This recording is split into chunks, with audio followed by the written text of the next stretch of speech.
ઇન્ટ્રોડ્યુસિંગ life Veda, કુદરતી ઉપચારનો માર્ગ. આડઅસરો ધરાવતી દવાઓને અલવિદા કહો. લાઈફ વેદા પ્રદાન કરે છે આરોગ્ય નિષ્ણાતો અને ડૉક્ટરો દ્વારા લેવામાં આવેલા વિવિધ સેમિનારોની શ્રેણી, તે પણ આરોગ્યકારક વાનગીઓ સાથે. લાઈફ વેદા તેમના ક્લિનિકમાં ડૉક્ટરની સલાહ પણ આપે છે. લાઈફ વેદાનો ઉદ્દેશ્ય તમને સ્વસ્થ, સુખી અને સંતુલિત જીવન જીવવામાં મદદ કરવાનો છે. આયુર્વેદ અને નેચરોપેથી અનુસાર તમારું શ્રેષ્ઠ જીવન જીવવા માટે આજે જ અમારી સાથે જોડાઓ.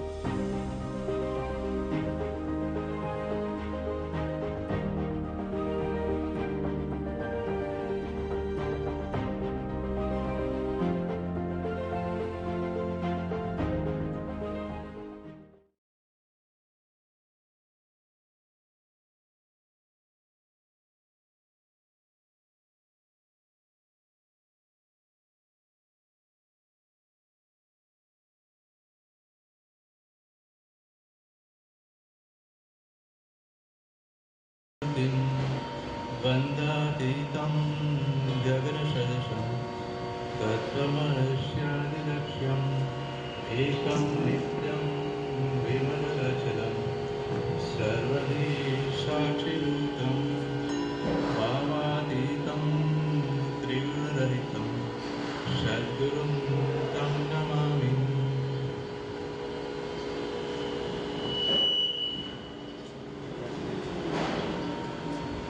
एक ઊંડો શ્વાસ અંદર,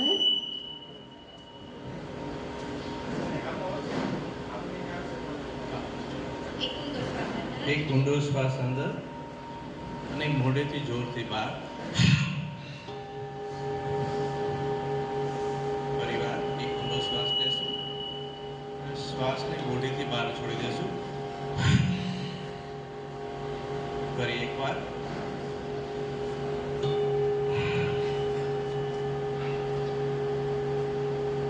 ત્રણ વખત પ્રણવનો નાદ કરીશું.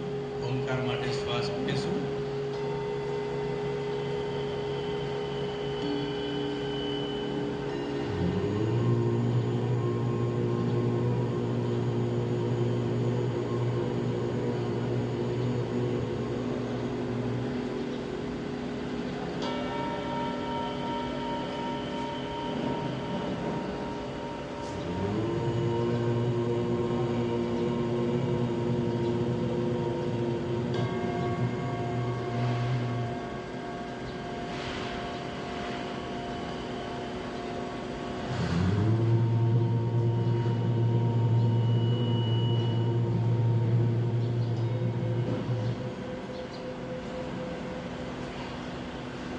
શાંત હોવું, સ્વસ્થ હોવું અને પ્રસન્ન હોવું એ આપણો સ્વભાવ છે.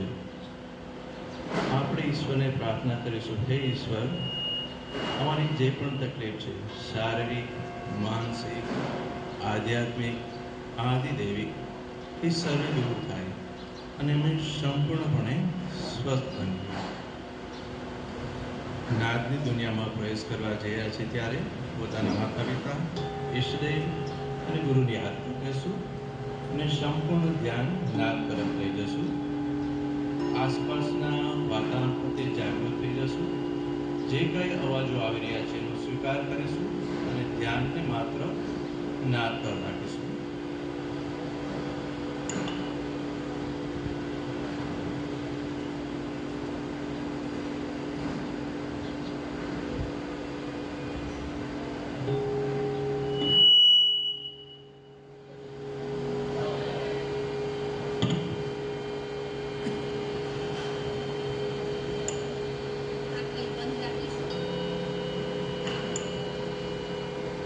નાકને સાંભળશું.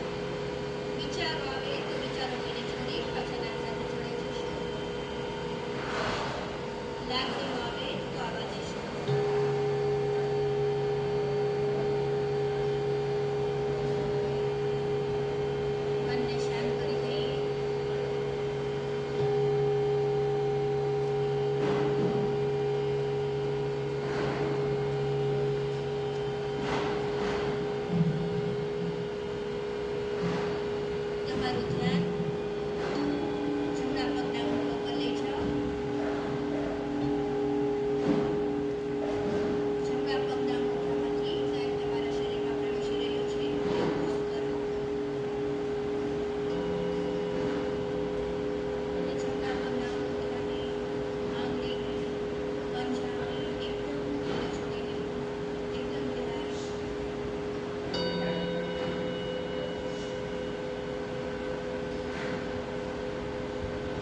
Relax your calf muscles.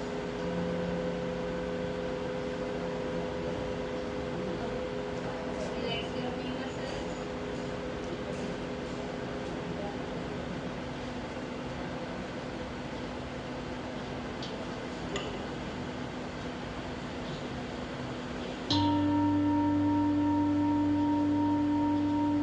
Relax your thigh muscles.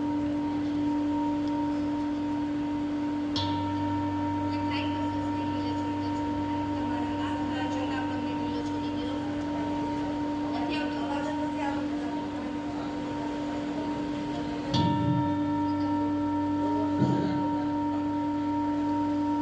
તમારું ધ્યાન બંને ગોઠણ તરફ લઈ જાઓ. ગોઠણની આજુબાજુના સ્નાયુને ઢીલા થોડતા જાઓ.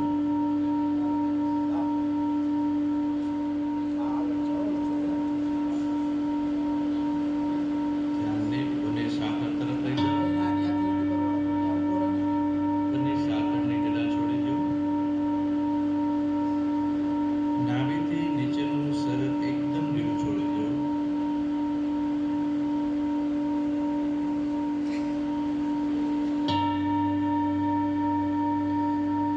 ધ્યાનને નાભી તરફ લઈ જાઓ. નાભીથી નીચે રહેલા દરેક અવયવોને ઢીલા છોડતા જાઓ. બંને kidney, ureter, genital organ relax, relax, relax.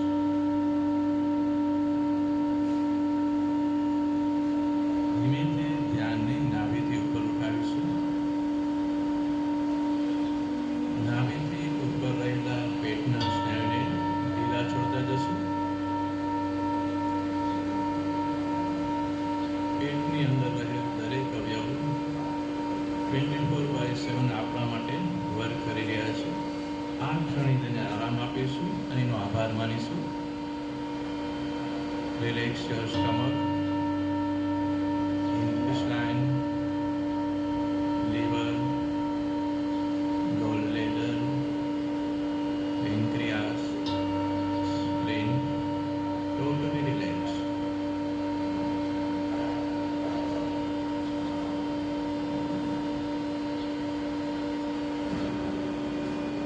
ફરીથી ધ્યાનને ઉપર ઉઠાવીશું. ધ્યાનને છાતી તરફ લઈ જશું. છાતીના દરેક મસલ્સને ઢીલા છોડતા જશું.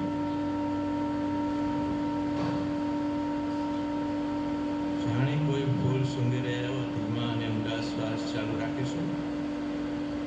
બંને ફેફસાને આરામ આપીશું. વિચારો આવે તો વિચાર કરીને છોડી દેશું. પાછા નાદ સાથે જોડાઈ જશું. તમારા હૃદયની ધડકનને ફીલ કરો અને તેને નાદ સાથે જોડી દો.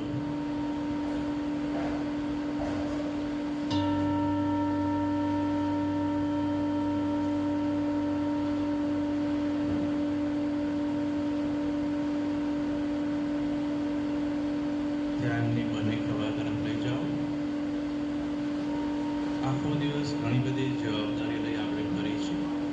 આ ક્ષણે બધી જવાબદારી મુક્ત થઈ બંને ખભાને ઢીલા છોડી દઈશું.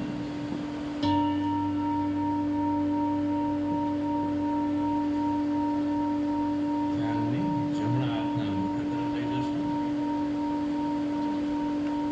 જમણા હાથનો અંગૂઠો, આંગળીઓ,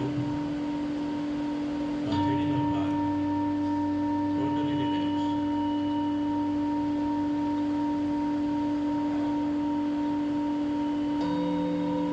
જમણી કોણીના સ્નાયુ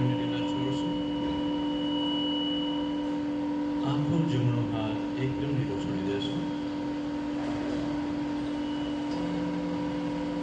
ધીમેથી ધ્યાનને ડાબા હાથ તરફ લઈ જશું. ડાબા અંગૂઠો, આંગળીઓ, હથેળીનો ભાગ, કાંડાનો ભાગ, રિલેક્સ, રિલેક્સ, રિલેક્સ. આખો ડાબો હાથ એકદમ લીલો છોડી દેશું.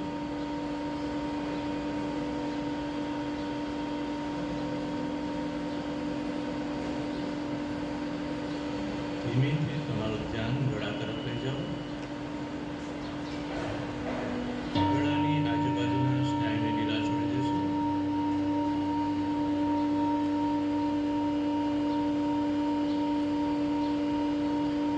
ધ્યાનને ચહેરા ઉપર ફેરવી લેશું. બંને કાન, બંને હોઠ, નાક,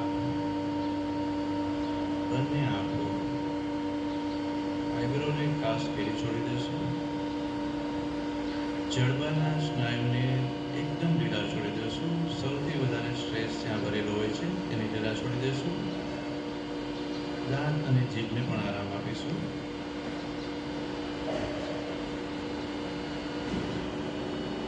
ધ્યાનને કરોડરજ્જુના છેલ્લા મણકા તરફ લઈ જાઓ. કરોડરજ્જુના એક એક મણકાને ઢીલા છોડતા જાઓ.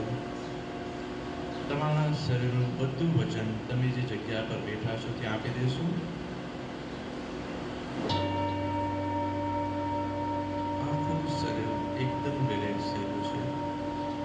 Totally relax, relax, relax, relax.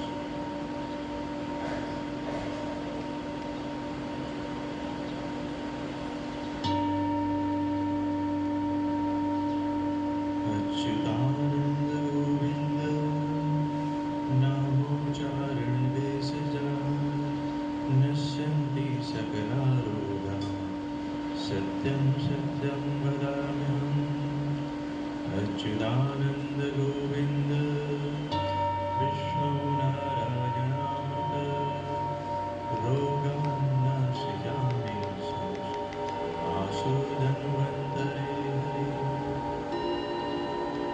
Achyutananda Govind Vishnu धन्वन्तरे हरे वासुदेवाखिलानस्य रोगान्नाशय नाशय. अच्युतानंद गोविंद सच्चिदानंद शाश्वत मच्चित्तोदन्तं नित्यं त्वच्चारु चरणाम्बुजे.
जाग्रतो दुर्मुदेति देवं तदुषुप्तस्य तदेवेति दुर्गं ज्योतिषां ज्योतिरेकं तन्मे मनः शिवसङ्कल्पमस्तु तन्मे मनः शिवसङ्कल्पमस्तु तन्मे मनः शिवसङ्कल्पमस्तु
જુદી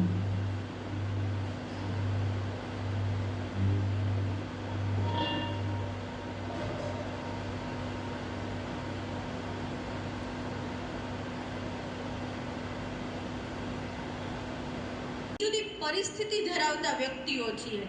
આપણે બધા એક સરખા નથી. આપણને બધાને એવું કીધું હોય કે ભાઈ આટલી ઉંમર, આટલો વજન હોવો જોઈએ, આટલું ખાવું જોઈએ, આટલું આમ, તો એ પોસિબલ છે? ખાસ કરીને જે ઘરનું મેનેજમેન્ટ કરે છે એ વ્યક્તિઓ, બરાબર, એ પોસિબલ છે?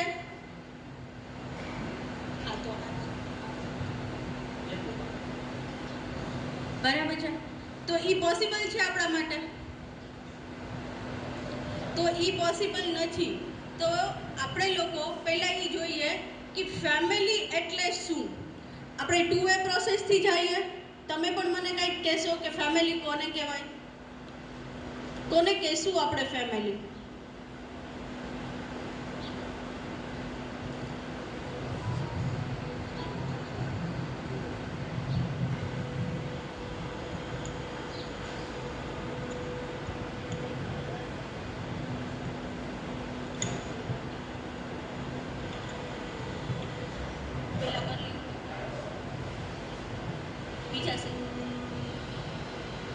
ફેમિલી એટલે શું?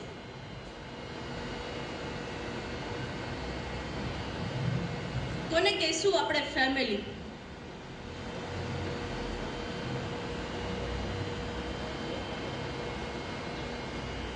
એક એવો સમૂહ કે જેની અંદર જુદી જુદી જાતિ, ઉંમર, અલગ અલગ વિચાર ધરાવતા લોકોનો સમૂહ, પણ જેના મન અને ડીએનએ એક છે. બરાબર. આપણે ઘણી બધી, જો તમે એગ્રીકલ્ચરની વાત કરીએ તો પણ આપણે લોકો કહીએ છીએ કે આ બીડ્સનું છે. બરાબર છે. માનો કે ટેટી છે, દૂધી છે, પછી કાકડી છે, તો આ બધા એક બીડ્સના આવે. બીડ્સ એક છે, પણ બધાના ગુણધર્મ અને સ્વભાવ છતાંય જુદા છે. બરાબર. આપણા ફેમિલીની અંદર પણ આવું જ છે કે આપણે બધા જ એક બીડ્સના છીએ, છતાંય આપણા બધાના સ્વભાવો જુદા જુદા છે. બરાબર. અને વિચારો પણ આપણા જુદા જુદા છે, પણ આપણું મન, મગજ અને ગોલ છે એ એક સરખો ચાલે. તમારા ફેમિલી સામે કદાચ કોઈ બીજી વ્યક્તિ આવીને ઊભી રહે તો આપણે બધા એને શું કહીશું? એને આપણે એક્સેપ્ટ કરી લેશું? ના ના, મારો દીકરો કે બરાબર છે. સાસુ વહુને ઊભા રહીએ ન બનતું હોય, પણ ત્રીજી વ્યક્તિ કોઈ આવે મારી વહુને કહી શું કામ જાય? આ વસ્તુ આવે. એનું મુખ્ય રીઝન છે કે આપણે લોકો, આપણા ડીએનએ એક છે, અને આપણે લોકોનું જે પરિવાર જૂથ છે એને ફેમિલી કહી શકાય છે. હવે આ પરિવારની અંદર જુદી જુદી વ્યક્તિઓ છે, એની ફૂડની રિક્વાયરમેન્ટ, એનર્જીની રિક્વાયરમેન્ટ, સૂવા બેસવા, ખાવા પીવાની જરૂરિયાત પણ જુદી જુદી છે. હવે એજિંગ એટલે શું? તો કે ઉંમર કોને કહી શકાય? કોઈ કહી શકશે કે ઉંમર એટલે શું? તો કે ઉંમરના મેં અહીંયા 2 ભાગ બતાવ્યા છે. પહેલી વસ્તુ છે બોડી એજ, એટલે કે આપણી ઉંમર, આપણા જે બોડીનો જન્મ થાય ત્યારથી લઈ અને મૃત્યુ થાય ત્યાં સુધીની આપણી ઉંમર. બરાબર. આપણે 43 વર્ષના થયા, 40 વર્ષના થયા, 45 વર્ષના થયા, 60 વર્ષના થયા, કેટલા થયા? બરાબર. એ બોડીની ઉંમર છે. પણ બોડી ઇન્ટરનલ પાર્ટની એજ, બરાબર, એ પાર્ટની એજ છે ને બધાની જુદી જુદી હોય. બાળક જન્મે ત્યારથી નહીં, પણ મધરના જ્યારે ગર્ભમાં રહે છે ત્યારથી એની એજિંગ જે છે એ શરૂ થઈ જાય. કારણ કે ભગવાને ભગવદ્ ગીતામાં કીધું છે કે જેનું સર્જન છે એનો નાશ છે ને છે જ. એટલા માટે આ નિયમ પ્રમાણે આપણે જોઈએ તો કે સર્જન જે છે એ થાય એટલે નાશ થવાની પ્રક્રિયા પણ એની સાથે સાથે જ શરૂ થઈ જાય છે. આપણને લોકોને એવું કીધું છે કે 35 યર્સ સુધી, એટલે કે મોડર્ન ન્યુટ્રિશન એવું કહે છે કે 35 યર્સની ઉંમર સુધી તમારું બોડી છે એ હંમેશા પ્રગતિમાં હાલે. બરાબર. એમાં ડેવલપમેન્ટ થાય, નવા નવા હોર્મોન્સ છે, નવા નવા રસાયણો છે એ બને. પણ 35 ઉંમર પછી એ સ્ટેબલ થઈ જાય અને એ 40 તો 42 સુધી સ્ટેબલ રહે, અને ત્યાર પછી એમાં ધીમે ધીમે ધીમે ધીમે એનો ગ્રાફ છે એ નીચું આવતો જાય, બરાબર. આવું મોડર્ન ન્યુટ્રિશન કહે છે. તો આ બધી વસ્તુઓ છે એ બોડી પાર્ટની એજ છે. આપણા હાર્ટની ઉંમર કેટલી છે, આપણી કિડનીની ઉંમર કેટલી છે, આપણા બ્રેઇનની ઉંમર કેટલી છે, એ બધાની જુદી જુદી છે. બધે બોડીની ઉંમર પ્રમાણે એની ઉંમરમાં ફેરફાર થતો નથી, એના વપરાશમાં ફેરફાર થતો નથી. કારણ કે કોઈક નાની ઉંમરની અંદર જ કિડની ફેલ થઈ જાય છે, કોઈકને 35 વર્ષ ઉંમર પહેલાં હાર્ટ એટેક આવી જાય, કોઈકને 80 વર્ષે નથી આવતું, બરાબર. એટલે આ જે વસ્તુઓ જે છે એ ઇન્ટરનલ પાર્ટ આપણા જેટલા તંદુરસ્ત હશે એટલું આપણું જીવન જે છે એ વધારે સમૃદ્ધ રહી શકે છે. આપણા ઋષિમુનિઓ જે છે એ હંમેશ માટે શું કરતા હતા, તો કે આપણા ઋષિમુનિઓ છે એ હંમેશા પોતાના બોડીની નહીં પણ ઇન્ટરનલ જે કંઈ પણ પાર્ટ હતા એ પાર્ટને જ તે એ લોકો એનું એજિંગ પ્રોસેસ છે એ ઘટાડવા માટેની ટ્રાય કરતા હતા, બરાબર છે.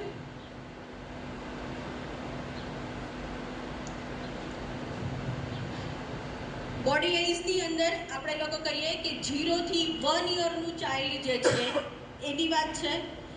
1 થી 3 વર્ષનું આ બેબીની રિક્વાયરમેન્ટ જુદી છે. 3 થી 6 વર્ષનું જે બેબી છે એની જરૂરિયાત જુદી છે. 9 થી 12 વર્ષની વ્યક્તિની ઉંમર ઓલા પ્રમાણે જુદું છે. 12 થી 15, 15 થી 30, 30 થી 45, 45 થી 60 અને 65 થી 95. આ બધાની જે જરૂરિયાતો છે એ બધાની જુદી જુદી જરૂરિયાતો છે. હવે એક પ્રેગ્નન્સી છે એ કોઈ બીમારી નથી કે એ કોઈ તકલીફ નથી, પરંતુ પ્રેગ્નન્સી જે છે એ એક પરિસ્થિતિ છે. આ પરિસ્થિતિની અંદર રિક્વાયરમેન્ટ છે એ વધે છે, બરાબર. એટલે આની અંદર એવું છે કે આપણને RDA ટેબલ એક આપે છે મોડર્ન ન્યુટ્રિશન પ્રમાણે, અને આપણા શાસ્ત્રોક્ત રીતે જુદા જુદા ભાવશાસ્ત્રથી માંડી અને બધા જુદા જુદા આયુર્વેદ શાસ્ત્રો જે છે એની અંદર પણ આ સમય દરમિયાનની રિક્વાયરમેન્ટ જુદી આપણને કીધું છે. શા માટે જુદી છે, તો કે મધર્સ જે છે એનું આ પીરિયડ જે છે એ 19 વર્ષથી લઈ અને 35 વર્ષ ઉંમર સુધીનો પ્રેગ્નન્સીનો પીરિયડ છે. કારણ કે એ સમય દરમિયાન હોર્મોન્સ છે એ બધા વ્યવસ્થિત રીતે કાર્યરત છે, બરાબર. તો એ વખતે શું થાય છે, તો કે મધરની રિક્વાયરમેન્ટ તો છે જ તે, કારણ કે એમાં પણ ડેવલપમેન્ટની પ્રક્રિયા શરૂ છે. પ્લસ જે ન્યૂબોર્ન બેબીને જન્મ આપવાનું કામ થઈ રહ્યું છે એની રિક્વાયરમેન્ટ પણ વધે છે. તો કે એના હાડકાં બનાવવાના છે, એનું મગજ બનાવવાનું છે, બરાબર, એના હાથ પગ બનાવવાના છે, એના લોહી બનાવવાનું છે. આ બધું જ કામ જે છે એ એક બોડીમાંથી બીજા બોડીની અંદર થઈ રહ્યું છે. તો એ સમય દરમિયાન કેવી જરૂરિયાતો ઊભી થાય છે, તો કે આપણને ડૉક્ટર જે છે એ આપણને પહેલી જ વસ્તુ કેલ્શિયમ લઈ લો, આયર્ન લઈ લો, બરાબર છે, મલ્ટીવિટામિન્સ છે એ લઈ લો, આવી એક એડવાઇસ આપે છે. અને આપણને સાથે સાથે આજના ડૉક્ટરો જે છે એ આ પ્રિસ્ક્રિપ્શન દવાઓ શરૂ જ કરી દે છે. એક સમય એવો હતો કે જ્યારે ડૉક્ટરોનો જમાનો નહોતો, બરાબર, ત્યારે પણ આ પરિસ્થિતિની અંદરથી દરેક વ્યક્તિઓ નીકળતા હતા. આજે પણ જેટલા એનિમલ છે એ જંગલમાં રહેતા હોય કે જંગલની બહાર રહેતા હોય, આ પરિસ્થિતિમાંથી એ પસાર થાય છે, એની સંતતિ થાય જ છે અને એ હેલ્ધી જ બચ્ચા હોય છે. એ બચ્ચાઓ ક્યારેય તે અનહેલ્ધી હોતા નથી. એનું મુખ્ય કારણ શું છે, તો કે મધર છે એના અંદર એવા જ રિક્વાયરમેન્ટ ઊભી થાય, એને એવી જ ઈચ્છાઓ થાય ભોજનની કે એના બોડીને જરૂર છે. આપણે બધા એ સમય તમે એમ કહીએ કે આ ન ખવાય, આ ખવાય, આટલું ખવાય, આટલા માત્રામાં ન ખવાય, બરાબર છે. પણ હંમેશા સિક્રિશન તમને એ જ વસ્તુનું બોડીની અંદરથી થાય છે કે જે તમારી જરૂરિયાત છે. તમે થાકી જાઓ, આપણે બધા થાકી જઈએ, ખૂબ જ કંટાળો આવે તો આપણને શું થાય છે કે આપણે ચા પીએ, કોફી પીએ, કોલ્ડ ડ્રિંક્સ પીએ, બરાબર. દરેક વખતે તમને એક વખત એક જેવી ઈચ્છા નથી થતી. રોજ તમને એમ જ ન થાય કે ભાઈ આજે ચા જ પીશ, કોઈક વખત તમને ઠંડુ પીવાની પણ ઈચ્છા થાય છે. એનું મુખ્ય કારણ શું છે, તો કે બોડી છે એ એની જાતે રિએક્ટ કરે છે કે મને આ વસ્તુની જરૂર છે. આપણે બોડીનું સાંભળતા નથી. બરાબર, મારો ટાઈમ અત્યારે ચાનો છે, મારો ટાઈમ અત્યારે જમવાનો છે. આપણે એ વસ્તુ ઉપર પણ થોડાક ગયા છે. આપણે રિક્વાયરમેન્ટ ઉપર ઓછા અને શેડ્યુલ ફીડ ઉપર વધારે છીએ. તો એની અંદર શું છે તો કે આ જે જરૂરિયાત છે, હવે ચા પીવાની જે ઈચ્છા થાય, તમને કોઈક મોડી ચા પીવડાવી દે તો એ સમય દરમિયાન ખાંડ વગરની ચા પીવાનું થાય તો હાલશે? નહીં હાલે. શું કામ? કારણ કે તમારું મગજ છે એ કામ કર્યું છે, મગજે કામ કર્યું છે, એટલે ગ્લુકોઝની જરૂરિયાત છે, ખાંડની જરૂરિયાત છે બોડીની. એટલે આપણે બધા એવું કહીએ છીએ કે ભાઈ ચા છે એ ચાને કારણે આપણને મજા આવે છે, પણ ચાના કારણે મજા નથી આવતી. એની ગ્લુકોઝની રિક્વાયરમેન્ટ પૂરી થઈ એટલે આપણને મજા આવે છે. ચોકલેટ ખાઈએ, નાની ઉંમરના લોકો હશે તો એ ચોકલેટ ખાતા હશે, બરાબર છે, આઈસ્ક્રીમ ખાતા હશે. અને આ લોકો જે છે એ ચા કોફી જે છે એ વોર્મ થોડુંક બોડીમાં મજા આવે એ રીતે. હારે નો ડાઉટ કે એની સાથે ચાની અંદરનું ટેનિન છે એ પણ આપણા જ્ઞાનતંતુઓને ઉત્તેજિત કરે છે, બરાબર છે. કોફી હોય તો એમાં થોડુંક કેફેન છે. આ બધી વસ્તુઓ તો છે, પણ એની સાથે સાથે મુખ્ય રોલ જે છે એ ગ્લુકોઝનો છે. બીજી પરિસ્થિતિ છે લેક્ટેશન, બરાબર. મધર જે છે એ તો કે આ ફેમિલીની આ બીડ્સ છે, ફેમિલીની અંદર આ બધી પરિસ્થિતિઓ આવવાની જ છે. તો લેક્ટેશન જે છે એ સમય દરમિયાન જે કહીએ, લેક્ટેશન જે છે એ પણ એક પ્રકારનો હોર્મોન છે, બરાબર. અને આ હોર્મોન જે છે એ આફ્ટર પ્રેગ્નન્સી હારે, અત્યારે મોડર્ન ન્યુટ્રિશન તો એવું કહે છે કે પ્રેગ્નન્સી હારે આ હોર્મોનને કોઈ કનેક્શન નથી. એ હાઇપોથેલેમસની અંદરથી આ પ્રવાહ છે એ ઇન્ક્રીઝ થાય છે. અને એ ક્યારે ઇન્ક્રીઝ થાય? જ્યારે મધરને એવું ફીલ થાય કે હું મારા બાળકને પોષણ આપવાની જરૂર છે, ત્યારે એની અંદરથી એની જાતે એ વસ્તુનું સિક્રિશન થાય. જેવું ડિલિવરી થાય એવું તો તરત જ ફીડિંગ આવવું જોઈએ, નથી આવતું. ઘણી બધી મધરોને ઘણા સમય સુધી ફીડ નથી આવતું. ક્યાં સુધી ન આવે? જ્યાં સુધી મધર સ્ટ્રેસમાં હોય, એને અનકમ્ફર્ટેબલ ફીલ થતું હોય, એને એમ થતું હોય કે હજી મને તકલીફ છે, ત્યાં સુધી એને ન થાય. એ એકાદ દિવસ રિલેક્સ થાય, પછી પોતાના બાળક તરફ એનું ધ્યાન કેન્દ્રિત થાય, અને પછી એને પોતાને ફીલ થવા માંડે કે મારે હવે આને આપવું જ પડશે, ત્યારે એની અંદરથી એનો હોર્મોન છે એ ડિટેક્ટ થવા માંડે છે. અને એ સમય દરમિયાન આપણે લોકો ઘણું બધું કહીએ છીએ કે ભાઈ તમને આ સમય દરમિયાન શતાવરી ચૂર્ણની જરૂર છે, કે આ સમય દરમિયાન તમને પેલું શું કહે ટોપરાની જરૂર છે, આવી વસ્તુઓ, ગુંદ ખવડાવો, રાબ ખવડાવો, બરાબર. આ બધી વસ્તુઓ એ ઓકે, પણ એ બધી વસ્તુઓ કેવી છે? ડાયરેક્ટ કે ઇનડાયરેક્ટ એને રિલેક્સ કરવા માટેની છે. પણ એની અંદરથી ગેલેક્ટોકોઝ નામનો જે સ્ત્રાવ જે છે એ થાય, એટલે આ જે છે એ ફીડ જે છે થાય. અને એ સમય દરમિયાન હવે પોષણની શું જરૂરિયાત છે, તો એ સમય દરમિયાન એને શું ખાવું, શું ન ખાવું, એ આપણા બધા જ ની અંદર થોડું ઘણું, જે મેં તમને કીધું એ રીતે દવાથી માંડી અને બધી જ વસ્તુઓ છે. એ સિવાય પણ ઘણી બધી રૂટિંગ લાઈફો જે છે, કે બાજરાનો રોટલો છે, તો કે સમય દરમિયાન આપણને એમ કહે છે કે ભાઈ બાજરાનો રોટલો ખાવો જોઈએ, રાબ ખાવી જોઈએ, કારણ કે એની અંદર કેલ્શિયમનો રીચ સોર્સ છે. બાજરો છે એ એન્ટીઓક્સિડન્ટનું કામ કરે છે, એટલા માટે થઈ અને આ સમય દરમિયાન એની રિક્વાયરમેન્ટ જે છે એ વધી જાય છે. જેવું થોડુંક મોટું થશે એટલે બાળક છે એ વિનિંગ ઉપર ચડે છે, એટલે કે 6 મહિના પછી જ્યારે ફીડિંગ પૂરું થાય એટલે આપણે એને વિનિંગ ઉપર ચડાવીએ છીએ. એટલે કે જે કંઈ પણ વસ્તુઓ જે છે, એટલે આપણે બહારનું ઉપરનું ભોજન દેવાનું એને શરૂ કરવાનું આવે છે. તો એ સમય દરમિયાન આપણા શાસ્ત્રોક્ત રીતે શું છે કે પહેલાં એને અવોટન કરાવવામાં આવે છે, એટલે કે બધી જ વસ્તુઓના થોડા ટેસ્ટો આપણે લોકો એને કરાવીએ છીએ, 5 વસ્તુ, 7 વસ્તુ, 11 વસ્તુ. અને એ અવોટન કરાવ્યા પછી આપણે લોકો એને આપણા ગુજરાતી ફેમિલીની અંદર આપણે પહેલું કામ શું કરીએ છીએ? ગોળ, ઘી અને કાર્બોહાઈડ્રેટ, આ 3 વસ્તુ આપવાનું શરૂ કરો. નથી ઉભરાતું? બને. આપણે લોકો ગોળ, ઘી અને કાર્બોહાઈડ્રેટવાળી રીચ વસ્તુ છે એનાથી શરૂઆત કરીએ. એટલે કે રાબ છે, શીરો છે, આ બધી વસ્તુ આપણા ગુજરાતી ફેમિલીની અંદર આપણે લોકો શરૂ કરતા હોઈએ છીએ. બાળકને એ જરૂરિયાતો છે, એની સાથે સાથે આપણે ફ્રૂટ જુદા જુદા પ્રકારના આપતા હોઈએ છીએ, બરાબર.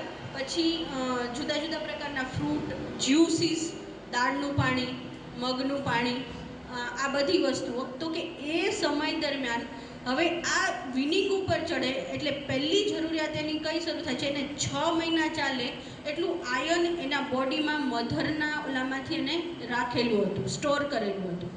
સૌથી પહેલી વસ્તુ કે 6 મહિના પછી એને આયર્નવાળી વસ્તુ આપવાની છે.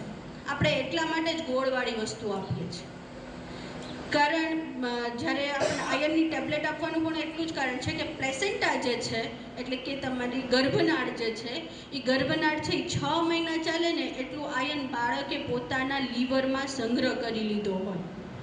એટલે એનો જન્મ થાય ત્યાં 6 મહિના સુધી એને બહારથી દૂધ સિવાયની બીજી વસ્તુઓની જરૂર પડતી નથી. 6 મહિના પછી એને બહારથી આયર્ન માટેની શરૂઆત જે છે એ ઊભી થાય છે.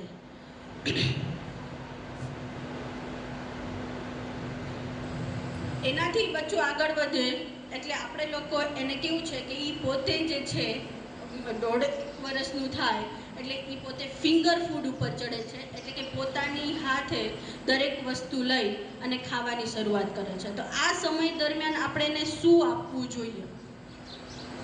આવા સમય દરમિયાન આપણે લોકો એને શું આપી શકીએ કે જેથી એની હેલ્થને પણ ફાયદો થાય? આપણે ઘણા બધા ઘરોની અંદર ઓલી ટોટી આપી દે છે મધની, ચૂસવાની, બરાબર. અત્યારે એક નવું નીકળ્યું છે કે એની અંદર આપણે લોકો એક ફ્રૂટ અંદર એડ કરીને આપી શકીએ, બરાબર. તો કે એ એક સારી વસ્તુ હાલના તબક્કે આવી છે, પણ એ એનું પ્લાસ્ટિક તો છે, એને ડાયરેક્ટ કોન્ટેક્ટ આપણે આપતા નથી. જેવી રીતે બચ્ચાને તમે સીધું કોઈ પણ ફ્રૂટ છે એ મોઢા પાસે રાખો તો એ એની જાતે શક એને કરશે, બરાબર. કોઈ પણ વસ્તુ આપણે ત્યાં વધારેમાં વધારે શું વસ્તુ હતી, આજની વાત નથી કરતી પણ આજથી લગભગ 15-20 વર્ષ પહેલાંની વાત કરું છું, તો કે એ સમય દરમિયાન બાળકને પહેલી વસ્તુ આપતા હતા સુખડી, હાથમાં પકડાવે, ચીક્કી પકડાવે, જેથી કરીને શું થાય કે ગોળ અને આ બધી વસ્તુઓ છે એ એના બોડીમાં એને ચૂસીને જાય અને એનો કટકો પણ થઈ જતો નથી કે એને અંદર સલવાઈ જાય કે એવા કોઈ પ્રોબ્લેમ થાય.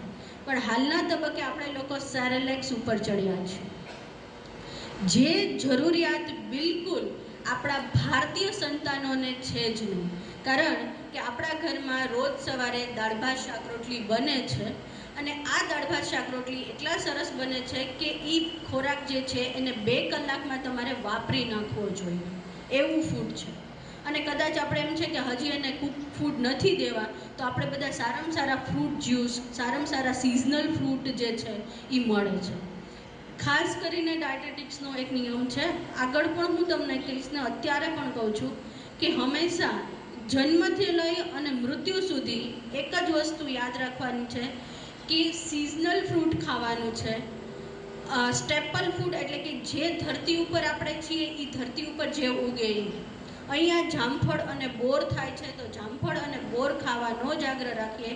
સ્ટ્રોબેરીની જરૂરિયાત આપણા બોડીને નથી, પણ આપણા જે શોખ છે ફોરેન ફ્રૂટ્સ ખાવાના, એના કારણે પણ ઘણી બધી તકલીફો આપણને ઊભી થાય છે. કારણ કે આ માતા છે ધરતી માતા, અને ધરતી માતા જે છે એ હંમેશા એવું જ ફૂડ તૈયાર કરે કે જે જગ્યાએ એના બાળકોની વસ્તુની જરૂર હોય. આગળ લેક્ટેશનની અંદર પણ એ વાત હતી કે હંમેશા 2 બાળકો હોય ને એક જ મધરના, તો બેયની વખતનું જે એનું મિલ્ક આવે છે એ મિલ્કનું કમ્પોઝિશન જુદું હોય. જે બાળકને જેવી જરૂરિયાત હશે ને એવું મિલ્ક કમ્પોઝિશન એમાં તૈયાર થશે. બાળકને જો પ્રોટીનની ડેફિશિયન્સી હશે ને તો મધર મિલ્કની અંદર પ્રોટીન વધારે જશે, કાર્બોહાઈડ્રેટ ડેફિશિયન્સી ઓછી હશે ને તો એની અંદર એ વધારે જશે. એવું આજનું સાયન્સ કહે છે, વિજ્ઞાન કહે છે. એવી જ રીતે આ ધરતી છે એ એક માતા છે અને એ માતા એવું જ ફૂડ તૈયાર કરે છે કે જેના બાળકોને એ જગ્યાની જરૂરિયાત છે. આજે નો ડાઉટ ટેકનોલોજી એટલી બધી આગળ વધી છે કે આપણે લોકો કોઈ પણ વસ્તુ જે છે, ડ્રેગન ફ્રૂટ આપણા નથી પણ આપણે એ વાવી શકીએ છીએ, બરાબર છે. એ વેધર આપી અને આપણે એની ખેતી કરવા માંડ્યા છે, આપણે એનું પ્રોડક્શન કરવા માંડ્યા છે, પણ આપણને એની જરૂર નથી. જીતેલા કોઈ સાંભળ્યા છે? જીતેલા, આમાંથી ઘણા બધા વ્યક્તિઓ છે જીતેલા, બરાબર. જીતેલા જે છે ને એ આપણા છે, એ ડ્રેગન ફ્રૂટનો ભાઈ છે. આ ડ્રેગન ફ્રૂટ છે એ ઉપર થાય છે, જીતેલા છે એ કાદવની અંદર થાય. તમે લોકો કાદવની અંદર જો કમળ જોયું હોય તો કમળની સાથે બીજા એક ફૂલ થાય. કમળ છે એ દાંડી ઉપર ઊભું હોય, જ્યારે આ બીજા ફૂલ છે એ સરફેસ, પાણીની સરફેસને અડીને હોય, બરાબર. તો એની નીચે એ વેલ થાય, એ વેલના અંદર ડુંડવા થાય, એ છે જીતેલા. ખાસ કરીને આ વિરમગામ બાજુ ને પાટડી બાજુ ને એ બાજુ જાઓ, ઝાલાવાડ બાજુ, તો એ લોકો એનો ખૂબ ઉપયોગ કરે છે ખાવામાં. અને સાઉથ આફ્રિકાની અંદર એનું ચીક્કી બનાવીને કે એવી કોઈ પણ વસ્તુ બનાવીને પણ થાય છે. જો તમે પણ અને જુબેલી માર્કેટે પણ આપણા જે ઓલા લોકો ટ્રેડિશનલ વસ્તુઓ લઈને બેઠા હોય છે ને, એના પાસે જીતેલા હોય છે. અત્યારે સિઝન ચાલુ થશે દિવાળી આસપાસની, કે હવે કાદવમાં થોડુંક પાણી ઓછું થાય એટલે આ લોકો એને લઈ આવે છે અને ત્યાં ઈ હશે. તો આ બધી વસ્તુઓ જે છે એટલે ઈ ફ્રૂટ છે એ આપણા છે. આપણે લોકોને સૌથી સારામાં સારી વસ્તુ હતી રાણું. રાણ તમને ખબર હોય તો કોઈ, જે હા પીળા કલરની ઈ રાણ જે છે એ હજી જૂનાગઢના જંગલોમાં અમુક જગ્યાએ થાય છે. અને આ રાણુના ફ્રૂટ છે એ 100 વર્ષે જ થાય, 100 વર્ષ સુધી ઝાડ રહે, 10 વર્ષ પછીમાં એ આવવાની શરૂઆત થાય. પણ એ એટલા બધા એનર્જેટિક છે અને એની અંદર જે કહીએ કે ઇન્ટરનલ પાર્ટનું એજિંગ ઓછી કરવાની તાકાત છે, જેને એન્ટીઓક્સિડન્ટ કહેવામાં આવે છે, બરાબર છે. અને આ રાણું જે છે એને તમે ખાઓ એટલે તમને દૂધ નીકળે. આપણે લોકોને સૌરાષ્ટ્રવાળાને જે વસ્તુમાંથી દૂધ નીકળવાવાળી વસ્તુઓ છે ને બધી હેલ્થ માટે સારી છે. એક આ રાણું છે, પછી ચીકુ, ચીકણા લાગે છે આપણને ઈ. હજી એનાથી આગળ હું તમને કહું તો તમને લોકોને ખબર હોય, પોરબંદર બાજુ વધારે થાય ગુંદી, કેસરી કલરની ગુંદી. આ બધી વસ્તુઓ જે છે એ આપણી છે, બરાબર. આપણે આ બધી વસ્તુઓ જે છે એ ફોરેનવાળાને આપી દઈએ છીએ અને એમની જે કંઈ પણ વસ્તુની જરૂરિયાત નથી આપણે બધું જ લઈ લઈએ છીએ. એટલે થોડુંક આપણા પાસે શું છે, આપણા પાસે શું છે એ પહેલાં આપણે જોઈ લઈએ. આપણે એમનું લઈએ એ તો આપણો પ્લસ પોઈન્ટ છે, પણ આપણું મૂકી ના દઈએ, એ ખાઈએ તો એમાં કંઈ વાંધો નથી, પણ આપણું છે એ ફ્રૂટ.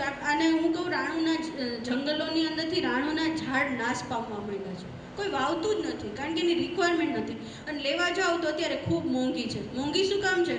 જો તમે ડ્રેગન ફ્રૂટની આપણે ખેતી કરી શકીએ તો આની, કારણ કે લોકો એટલું લેતા જ નથી અને ખરીદતા જ નથી, એટલે પરિણામ સ્વરૂપે એના ઝાડ છે એનું વાવેતર ઓછું થઈ ગયું અને પ્રોડક્શન ઓછું થઈ ગયું. લોકો એ જ વાવશે કે જેમાંથી આપણને પૈસા મળે. ફોર એક્ઝામ્પલ ટમેટાની અત્યારે આવક વધી ગઈ ને, એક સમય એવો હતો કે ટમેટા આપણે ત્યાં ઘટી ગયા હતા. ત્યાર પછી છે સ્કૂલ ગોઈંગ. હવે એ પરિસ્થિતિ ઊભી થઈ કે બાળક છે એ સ્કૂલે જવા માંડ્યું, બરાબર. સ્કૂલે જાય છે એટલે સ્કૂલ દરમિયાન એને કેવું કેવું કામ કરવાનું છે, તો કે એ રનિંગ કરશે, દોડશે, એને બ્રેઇન વર્ક પણ છે અને સાથે સાથે ફિઝિકલ વર્ક પણ એનું વધી ગયું છે આ સમય દરમિયાન. અને સાયકલિંગ કરવાનું છે, એને દોડવાનું છે, એને રનિંગ કરવાનું છે, એને એક્સરસાઇઝ કરવાની છે, એને સાથે સાથે બધી વસ્તુ યાદ રાખવાની છે, ડિસિપ્લિનમાં જીવતા શીખવાડવાનું છે. કેટલી બધી વસ્તુઓ સ્કૂલ ગોઈંગ વખતે છે. તો એ સમય દરમિયાન આપણા બાળકને આપણે શું આપવું જોઈએ, બરાબર. બાળકોની રિક્વાયરમેન્ટ મેગીની છે, પિઝાની છે, પાસ્તાની છે, એ બાળક માગે છે, તો આપણે શું આપશું? તો કે આપણે 3 વસ્તુ યાદ રાખશું કે carbohydrate, protein, fat, vitamins, minerals, આ બધી વસ્તુ આખા દિવસમાંથી એક વખત એના બોડીમાં જાવી જોઈએ, બરાબર.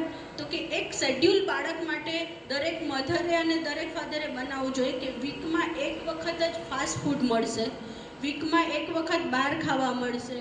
પણ આપણે થાય છે શું, આપણું જોઈન્ટ ફેમિલી છે એટલે થાય એવું કે દાદાને એમ થાય કે હું તો ભાઈ કોક દિવસ એના હાટું ભાવતી વસ્તુ લઈ આવું છું, બરાબર. એના ફૈબાને એમ થશે કે ભાઈ હું તો કોક દીક જ જાઉં છું, તો મને આજનો દિવસ બનાવી દેવામાં શું વાંધો, તો એ એને બનાવી દેશે. એના મામા માસી હશે તો એને એમ થશે કે આજના દિવસમાં શું, હું તો ક્યાં વરસના વચલે દિવસે એને મળું છું તો હું કરી દઉં. દાદીમાને એમ થશે કે રોજ ક્યાં છે, છોકરું ક્યારેક જ માગે છે, બરાબર. તો મધરને એમ થાય કે ભાઈ કાંઈ જ આજે રસોઈ કરવામાં નહોતું તો મને એમ થયું કે એને એ બનાવી દો.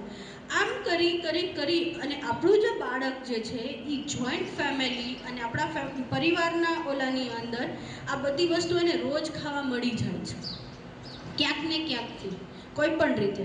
અને કાં તો આપણે પોતે બહાર ગયા હોય, આપણે હવે બધાનું એવું થઈ ગયું છે કે આપણે પહેલાં મહિનામાં એક વખત બહાર જમવા જતા હતા, પહેલાં વર્ષે જતા હતા, પછી મહિનામાં, હવે વીકમાં એક વખત, હવે વીકમાં 3 વખત થઈ ગયું છે, બરાબર. આ જનરલ કહું છું, હું બધાનું અલગ અલગ હશે, પણ જનરલ પરિસ્થિતિ પ્રમાણે હવે એવું જોવા મળે છે કે વીકમાં કાં તો 2 દિવસ આપણી જરૂરિયાત છે ને 1 દિવસ આપણે મજા કરવા માટે જવું છે, બરાબર. કે આજે ઓફિસમાંથી બહુ કામ હતું અને ટાઈમ નથી રહ્યો રસોઈ કરવાનો, આજે મહેમાન આવી ગયા અને રસોઈનો ટાઈમ નથી રહ્યો, કે મહેમાન આવ્યા છે તો બહારથી મગાવી લીધું છે. આવી ઘણી બધી વસ્તુઓને કારણે તો આપણું જે બાળક છે એ આ બધી જ વસ્તુઓ લેવાનું છે, કરવાનું છે. તો એના માટે શું કરી શકાય, તો કે શેડ્યુલ આપણે જ બનાવવું પડશે. આપણે જ નક્કી કરવું પડશે કે ભાઈ ગમે તે થાય દિવસમાં એક વખત ખીચડી ખવડાવવી જ પડશે, એક વખત થેપલા ખવડાવવા જ પડશે, એક વખત રોટલી ખવડાવવી જ પડશે, એક વખત ઇડલી સાંભાર ખવડાવવા પડશે, એક વખત તમે લોકો એને આપી શકો. તો જો શેડ્યુલ હશે અને બાળકને પણ એ વસ્તુનું પહેલેથી તમે એને કહેતા જશો કે 1લી તારીખે આ જ ખાવાનું, 2જી તારીખે આ ખાવાનું, 3જી તારીખે આ ખાવાનું, આ વારે આ ખાવાનું, આ વારે. પહેલાં આપણા ઘરોની અંદર આ વસ્તુ હતી જ કે શનિવારે અડદની દાળ બનાવવાની, મંગળવારે મગની દાળ બનાવવાની, સોમવારે તુવેરની દાળ બનાવવાની. આપણા આ શેડ્યુલ હતા, વ્યવસ્થિત હતા. પણ આપણી જે પરંપરાઓ છે એને આપણે ઓર્થોડોક્સમાં ખપાવી અને આપણે જ તોડી નાખી કે આપણે બહુ જૂનવાણી દેખાઈએ છીએ. પણ આ એક વ્યવસ્થા હતી, આ એક સિસ્ટમ હતી કે જે આપણા માટે ખૂબ જ જરૂરી વસ્તુ હતી અને એ આખા સમગ્ર પરિવારને ધ્યાનમાં રાખી અને એ બનાવેલી હતી. દરેક મને ખબર જ છે કે તમે બધા બેઠા છો, તમને બધાને ખબર છે કે દરેક દાળ છે એના ગુણધર્મો જુદા છે, બરાબર. દરેક દાળ છે એ તમારા બોડીને અઠવાડિયે એક વખત જાય તો એની તમારી જે જરૂરિયાત છે બોડીની એ પૂરી થાય છે. એ ગરડું માણસ હોય તોય ભલે અને જન્મેલું બાળક હોય કે જેને તમે દાળનું પાણી દેવાનું છે એ હોય તોય ભલે. ત્યાર પછી એક પીરિયડ આવે છે એડોલિસન્સ ગર્લ્સ. તમારા ઘરની અંદર આ એક ખૂબ જ નાજુક પરિસ્થિતિમાંથી પસાર થતી દીકરી છે. આપણે લોકો બહુ ધ્યાન નથી દેતા. 7-8 ભણતી બાળકીઓ જે છે આ સમય દરમિયાન એના બોડીની અંદર ઘણા બધા હોર્મોનલ ફેરફારો થતા હોય છે. એના કારણે એને ડિપ્રેશન, મગજ ઉપર ઘણી બધી અસરો થતી હોય છે. એ સમય દરમિયાન પરિવારનો સંપૂર્ણ પ્રેમ, હૂંફ, માતા સાથેની ફ્રેન્ડશીપ આ બધું ખૂબ જ મળવું જોઈએ. કારણ કે એના જે બોડીની અંદર થતા ફેરફારો છે એ પોતે અનુભવે છે, બીજા સામે મૂકતા થોડા સંકોચ અનુભવે છે. તો એની સાથે ખાસ કરીને મધરની રિક્વાયરમેન્ટ ખૂબ વધી જાય છે. એની સાથે ફ્રેન્ડશીપ કરી અને એને પ્રોત્સાહિત કરવી અને આ નોર્મલ પરિસ્થિતિ છે, આ વસ્તુઓ બધાની જ સાથે થતી હોય એ વસ્તુમાંથી એને પાસ કરવું જોઈએ. મુખ્ય આ જ સમય એવો છે કે ગર્લ્સ છોકરાઓ હશે કે છોકરીઓ હશે કે જે કહીએ કે એનો પગ લપસવાની તકલીફો જે છે એ અહીંથી શરૂ થાય છે. શું કામ શરૂ થાય છે? કારણ કે આ સમય દરમિયાન એ જાહેરાતોથી આકર્ષાય છે, કોઈ પણ વ્યક્તિઓથી આકર્ષાય છે, પોતાના શિક્ષકો હોય તો એનાથી આકર્ષાય, ઘરની કોઈ પણ. એટલે એને જે કાંઈ પણ વસ્તુઓ છે આ સમય દરમિયાન કોઈ પણ વ્યક્તિની વાતમાં આવી શકે છે, કારણ કે એના ઇમોશન્સ જે છે એ ખૂબ ફૂલ ફ્લેશમાં કામ કરતા હોય છે. તો એના ઉપર કંટ્રોલ માટે મા બાપની ખૂબ જ મોટી જવાબદારી આ સમય દરમિયાન છે કે એને સંપૂર્ણપણે પ્રેમ, હૂંફ અને પોતાનાપણું થાય એ રીતે એની સાથે વ્યવહાર થવો જોઈએ. એક સમય એવો હતો કે દીકરીઓને ઘરની બહાર ઓછું જવા મળતું હતું. અત્યારનો સમય એવો છે કે મેક્સિમમ બહાર રહે છે. અને આ યુગની એક કલા છે, યુગનું વસ્તુ છે, એટલે એ કરવું પડે. પણ છતાંય તે આપણું એક વાતાવરણ એ સમય દરમિયાન એવું ઊભું કરવું પડે કે ભાઈ એ સમય દરમિયાન બાળક છે એ આપણી સાથે અટેચ રહે. એની ખાવા પીવાની જરૂરિયાતો ઉપર ખાસ ધ્યાન રાખવું, આયર્ન, કેલ્શિયમ, બરાબર છે. અને સાથે સાથે એને ડિપ્રેશન કે મગજ ઉપર અસર ન થાય એના માટે થઈ ખજૂરવાળું દૂધ આ સમય દરમિયાન દરેક બાળક જે છે એને ખજૂરનું, જ્યાં સુધી એનું ભણવાનું ચાલે ત્યાં સુધી ખજૂરનો ઇન્ટેક હંમેશા ચાલુ રાખવો જોઈએ. 4 પેસી 2 પેસી રોજ અને 1 મુઠ્ઠી દાળિયા અને સિંગ, આ વસ્તુઓ આપણી રોજની જરૂરિયાત છે. અને હજી એનાથી પણ જો એ સમય દરમિયાન તમારાથી પોસિબલ થઈ શકે તો ગોળ અને તલનું કોમ્બિનેશનવાળી નાની નાની લાડુ બનાવી અને રોજે એક બાળકો જ્યાં સુધી મોટા ન થાય ત્યાં સુધી આપીએ તો એની આયર્ન અને કેલ્શિયમની રિક્વાયરમેન્ટ છે એ પૂરી થઈ જાય છે.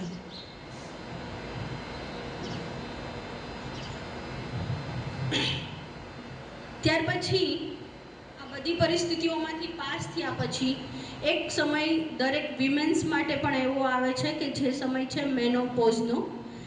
આ સમય એવો છે કે જેની અંદર ફરીથી વિમેન્સ છે એને ઘણા બધા ન્યુટ્રિયન્ટની જરૂરિયાતો ઊભી થાય છે. કારણ કે એ પરિસ્થિતિ ફરીથી નિર્માણ થાય છે કે જે બધા જ ઇમોશન્સ અને હોર્મોન્સ એકસાથે એક્ટિવ થયા હતા એ બધા ધીમે ધીમે ધીમે ડાઉન થવા તરફ જઈ રહ્યા છે.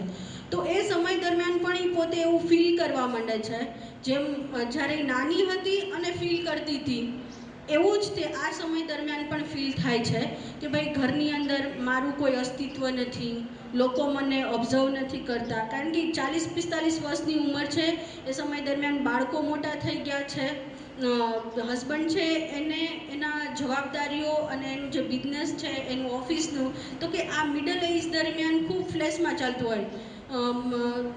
કહીએ કે વૃદ્ધાવસ્થા દરમિયાનનું ફાઇનાન્શિયલ પ્લાનિંગ ચાલતું હોય, બરાબર છે. બાળકો જે છે એને સેટલ કરવાના પ્લાનિંગ ચાલતા હોય.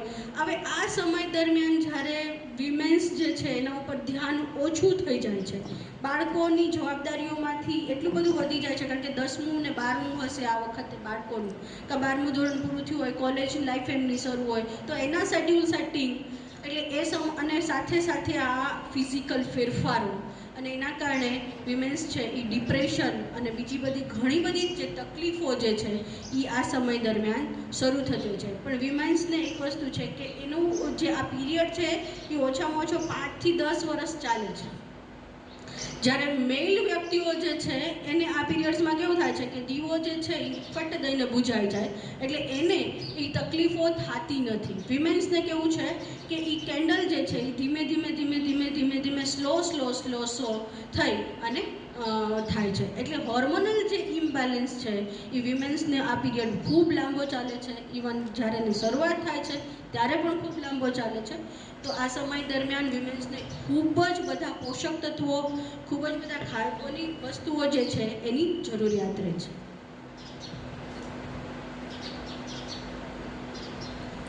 ઓલ્ડ એજ, હવે આ ઉંમર જે છે એની ઓલ્ડ એજ છે એટલે 60 વર્ષની ઉંમર થાય એટલે આપણી જે કંઈ પણ જરૂરિયાતો જે છે એ પાછી નાના છોકરાઓ જેટલી વધી જાય છે, બરાબર છે. કારણ નાના છોકરાઓ જેટલી શું કામ વધી જાય છે? દાંતથી માંડી અને બધી જ તકલીફો, હાલવા ચાલવાની. નાનું બાળક હતું ત્યારે શું થતું હતું કે આપણે એને તેડીને રમાડીને કરી લેતા હતા. પણ આ સમય દરમિયાન પગની તકલીફ છે તો એને શું કરશે? ઘરના આપણને શું કહે, તમે ક્યાંય જાય ન શકતા હોય ને તો શાંતિથી ઘરમાં બેસો, બરાબર. કોઈ તમને એમ કહેશે કે ના ના હું તેડીને લઈ જાઉં, હાલો તમને? કોઈ નથી કહેવાનું. તો આ સમય દરમિયાન ઓલ્ડ એજની અંદર શું થાય છે તો કે આ તકલીફો જે શરૂ થાય તો એની અંદર આપણે આપણી પ્રવૃત્તિ દરેક વ્યક્તિઓએ વિચારવી જોઈએ કે હું શું કરીશ. કે જ્યારે મારી આ વૃદ્ધ અવસ્થા જ્યારે શરૂ થશે ત્યારે હું શું કરીશ. કારણ કે આ સમાજ, સોસાયટી અને આ દુનિયા હંમેશા નવીનતાને આવકારે છે. જૂની વસ્તુઓ જે છે એ એને ભલે ગોલ્ડ લાગે છે, ઓલ્ડ ઇઝ ગોલ્ડ કહીએ છીએ કે ભાઈ ઘરના માવતરો બેઠા છે તો એ આપણી છત્રછાયા છે, આમ છે તેમ છે, બધી વાત સાચી. પણ જ્યારે એનું કોઈએ કરવાનું આવે ત્યારે શું થાય છે, બધાને હું હોય તો મને પણ બરાબર તકલીફ પડે. કારણ કે બે વસ્તુ, એક તો નવી જનરેશન સાથે એનો સ્વભાવ મેચ ન થાય. નાનો બાળક ન માને તો ખીજાઈ લેવાય, મા બાપ ન માને તો ખીજાવાય છે ના. તો એમ થાય કે ભાઈ ચલો એને તો એ તમે ઊંચા અવાજે કહી ન શકતા, અને કદાચ કહેવાય જાય તો મા બાપને કેવું દુઃખ થાય. આપણને એમ થાય ને કે હારું આપણે જે છોકરાઓને મોટા કર્યા અને જે તકલીફ હતી એને તકલીફ હતી ત્યારે મેં તેડીને ફેરવો, અને અત્યારે મને તકલીફ છે ત્યારે એ આમ કરે. પણ એક વસ્તુ એની પણ મર્યાદાઓ છે, કારણ કે એની 40-45 વર્ષની ઉંમર થઈ ગઈ હોય, જ્યારે આપણી 60 વર્ષની ઉંમર થાય ત્યારે એ બાળકોની ઉંમર છે એ 40-45 વર્ષની હોય. તો એના શરીરની અંદર પણ હવે ઇમ્બેલેન્સ તો છે જ તે, તો એ મા બાપને કેવી રીતે ઉપાડશે? નહીં ઉપાડી શકે. એટલે એ સમય દરમિયાન એને પણ તકલીફો થાય છે, તો થોડુંક કોઓપરેટ બે બાજુ થવું જોઈએ. અને એ સ્વસ્થ રહેવા માટેનો મુખ્ય ઉપાય છે તમારો આહાર. આપણો આહાર જે છે એ જેટલો વ્યવસ્થિત હશે, જેટલું જરૂરિયાત પ્રમાણેનો હશે, એટલી મજા આવશે. આ સમય દરમિયાન ગેસ, એસિડિટી, પગના દુખાવા, બરાબર, કફની તકલીફો, આ બધું જ આ ઉંમર દરમિયાન શરૂ થઈ જાય છે. અને એ એજિંગ પ્રોસેસ છે, દરેક વ્યક્તિએ આમાંથી પસાર થવું પડે છે. અને એ થવાનું જ હોય, એ વસ્તુનો સ્વીકાર. ઘણી બધી ઉંમર સુધી આપણે એનો સ્વીકાર નથી કરી શકતા, એ વાત સાચી છે. પણ એનો સ્વીકાર કરવો કે ભાઈ હવે મારા પગ જે છે એ દુખવાના જ છે, કારણ કે એને ઘસારો લાગે છે.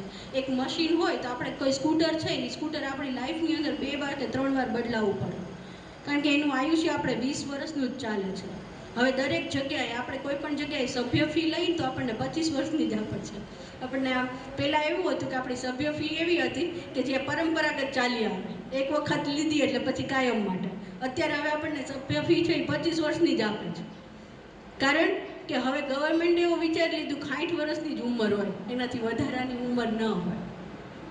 અને જેટલા આપણને 70+ જઈએ, જેટલું મળે એટલું બોનસ છે. એટલે બોનસ વાપરવું, એ હેલ્થથી વાપરવું, એક ખંતદિલીથી વાપરવું જોઈએ. અને એ વાપરવા માટે થઈને આપણે આપણું શેડ્યુલ બનાવવાનું છે. સાથે સાથે આપણું કામ આપણે જેટલું બને એટલું જાતે કરવાની ટ્રાય કરશું. જેટલું તમે નહીં ચાલો ને નહીં કરો એટલું તમને લોકોને એવું થાય તમે હેન્ડીકેપ થતા જ જશો.